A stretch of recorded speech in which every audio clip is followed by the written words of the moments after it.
분단 국가라는 공간이 만든 가장 기형적인 공간. 영화 공동경비구역 JSA 보면 뭐 그림자 노아 찐니 뭐 이러면서 꼬리에 꼬리를 무는 그날 이야기.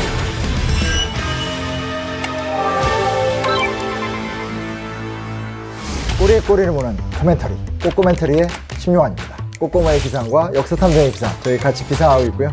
지난주 이제 꼬꼬무에서는 판문점에서 일어났던 가장 비극적인 사건, 1976년 판문점에서 미루나무 가지치기 작업을 감독하던 미군 장교 3명이 북한군 30여 명이 휘두른 도끼에 살해당했던 그 사건. 여기 5관측소 있지. 여기서 망원경으로 감시를 하는 거야. 이 삼초소 앞에 있는 이 미루나무가 자라도 너무 자란 거야. 아, 관측소에서 보는데 시야가 방해되니까. 그치. 삼초소가 잘 안 보여. 5관측소에서 본 3초소. 그래서 이날 가지치기를 하러 간 거야. 공동경비구역의 최고 빌런이야. 박철. 우리가 심은 나무를 니들이 왜 잘라? 당장 그만두라! 도끼 만행 사건 하면 우리가 항상 느끼는 게 뭐냐면 사건의 잔혹성이거든요. 도끼 만행 사건은 이름 자체도 도끼 만행 사건이니까 너무 무서워. 당시가 이제 어떤 때냐? 1976년 바로 그 도끼 만행 사건 때가 되면 미국 대선인 거예요. 이 당시에 결국 나중에 대통령이 됐던 사람이 그 유명한 카터예요. 사실상 흐름이 카터는 주한미군 아예 철수를 주장했던 사람이거든요. 미국 내에서도 이미 그보다 앞선 72년 초반에 미 국무성 컨트리 팀에서 미 대사관에 뭐라고 하더라냐면 앞으로 단계적으로 주한미군 완전 철수하겠다. 74년부터 없애고 79년이 되면 0. 이게 이제 어떤 모습으로 비춰지게 되는 거냐면 북한이 보기엔 오 봐라 둘이 사이 나빠지네? 균열이 나는 것처럼 이제 보이게 된다는 거죠. 도끼 만행 사건이 터진 걸 어떻게? 이걸 어떻게 이용할까? 이걸 통해서 지금 미국이 남한을 어떻게 생각하는가? 이걸 확인해 보자 라고 하면서 대대적인 외교 공세로 막 가는 거죠. 근데 웬걸? 오히려 이 도끼 만행 사건이 터지면서 완전히 대분노를 하게 되죠. 그러면서 미국 입장에서 장난해? 진짜 열받네? 뭐 이렇게 돼요. 특히 실제로 진행이 되진 않았지만 당시에 미 국무부와 스티렐 같은 연합사 사령관 이런 사람들이 이야기하는 거 보면 아예 이참에 북한의 본토를 타격을 해버리자. 폴 버니언 작전을 시작하시오. 일단 가서 미루나무부터 잘라버리고 거기서 반응이 나오면 바로 공격을 해서 아예 판문점 북방 지역의 몇 킬로 일대 지점을 다 먹어버리자. 서부 지역, 특히 서울 위주의 요 안보권을 넓혀주겠다. 이렇게 나선 거예요. 예. 이거 약간 좀 북한이 좀 당황스러운 전개로 가게 되는 거죠. 사실상 도끼 만행 사건을 통해서 소위 말하는 북한의 굉장히 오랫동안 공들여왔던 국제외교가 완벽하게 실패하는 대참사가 나타나게 되면서 이 사건이 끝나게 돼요. 가장 동맹국이 소련과 중국이잖아요. 공식적으로 그 어떤 북한 편을 들어주지 않아요. 왜냐면 이건 명분이 없잖아요. 왜냐면 누가 봐도 그냥 막 도끼로 사람 때려 죽이고 하는 거니까 안 받아줘요. 그리고 비동맹 국가들도 우리가 원한 건 이런 것들이 아니다. 결국 전쟁의 시대를 끝나고 내전의 시대를 극복하면서 평화체제 속에서 함께 가야 되는 건데 너네 잘못됐다. 그리고 결국 그렇게 되니까 북한 측에서 처음으로 유감이라는 표현을 써요. 판문점 공동경비구역에서 이번에 사건이 일어나서 유감입니다. 유감이란 표현이 사과의 외교적 표현이래. 그래서 이 사건 보면서 잔악상으로 가지 마시고 국제 외교전에 승리를 거뒀다라는 거. 이것도 좀 기억을 해보면 좋지 않을까.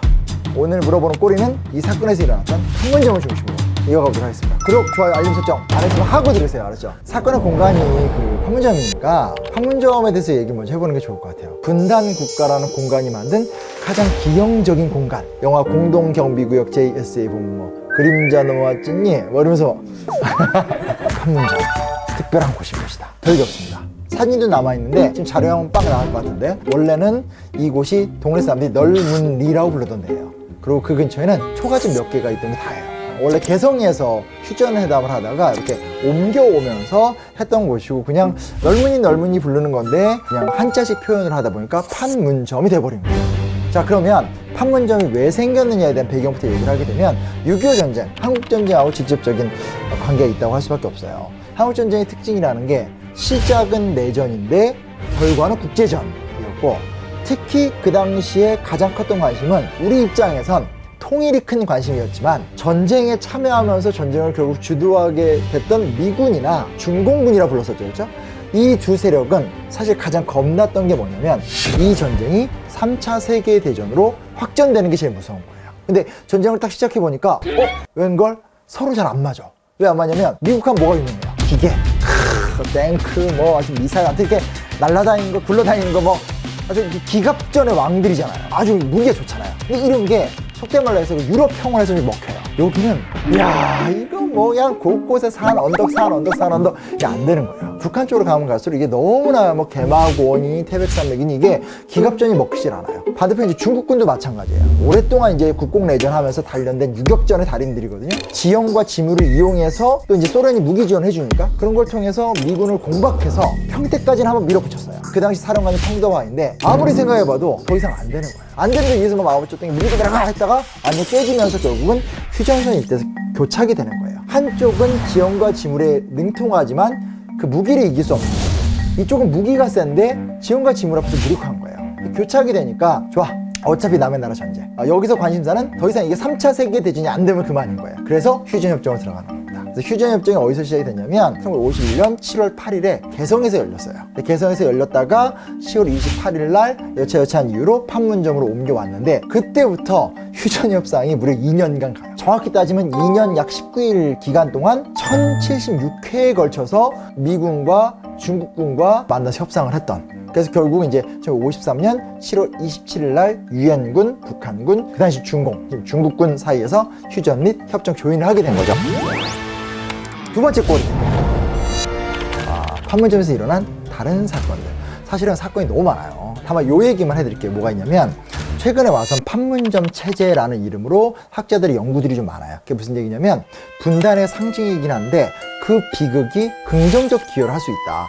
왜냐면 여튼간에 이 판문점 체제는 지금까지 70년간 평화체제 유지에 기여를 한 건 사실이에요. 의외로 판문점에서 일어났던 주요 사건들은 긍정적 사건이 제일 많아요. 첫 번째로 판문점이 긍정적으로 활용됐던 사건은 뭐냐면 이 판문점을 통해서 이우락 중앙정보부장이 박정희 대통령의 밀지를 받고 김일성을 직접 만나면서 7.4 남북 공동성명의 길을 열었어요. 중앙정보부장이라는 권력자가 대통령의 밀명을 받고 70년대 때 가서 몰래 5차례 이제 김일성을 만나고 와서 합의를 했다면 20년이 지난 1991년에는 남한과 북한이 공개적으로 자기 진영의 핵심 관료들과 장성들이 함께 만나서 수기를 하면서 남북한 관계를 풀었던 사건이에요. 굉장히 의미 있는 공간으로 이게 변화를 하고 있는 거죠. 가장 인상적인 건 정주영 회장이에요. 한국 경제 신화 정주영. 이 사람이 금강산 통천 출신이거든요. 거기서 살다가 너무 힘드니까 아산에 와서 경영을 잘해서 아주 한국의 대표적인 기업가가 됐죠. 자기 평생에 진짜 고향을 꼭 가보고 싶은 거예요. 그리고 남북관계 좀 풀어야 되지 않냐 이런 의지도 있었고, 그러다가 98년에 김대중 대통령 집권하면서 화해의 무드를 여는 과정 속에서 정주영 회장이 내가 가겠다. 유명한 이벤트가 열리죠. 소떼 500마리를 쫙 끌고 판문점으로 북진을 합니다. 근데 이게 이렇게 얘기하면 사람들이 자꾸 이렇게 정말 소떼 500마리와 함께 이렇게 목동처럼 하는 생각하는데 그건 아니고 그 자동차 트럭에다가 다 실어서 한 200마리씩 실어내려서 트럭으로 갔어요. 그래서 그 트럭까지 다 주고 왔어요. 그래서 그렇게 해서 올라가서 직접 이제 새로운 북한의 음악의 지도자 김정일 위원장을 만나서 합의를 하면서 해주공단 이야기도 하고 금강산 관광, 오늘날도 우리가 남북관계 개선하면 나오는 여러 가지 아이디어들 있죠. 그런 게 거의 대부분 그 당시 정주영 회장과 김정일 사이에서였던 그런 대화 속에 다 나와요. 그 기틀을 위해서 이제 베를린 선언, 6.15 남북 공동선언까지 가게 된 거죠. 이 평화는 모두가 다 원하는 거지. 그 어떠한 경우에도 평화로운 세상에서 살아갈 수 있었으면 좋겠다. 그게 가장 큰 우리의 어떤 바람인 것 같아.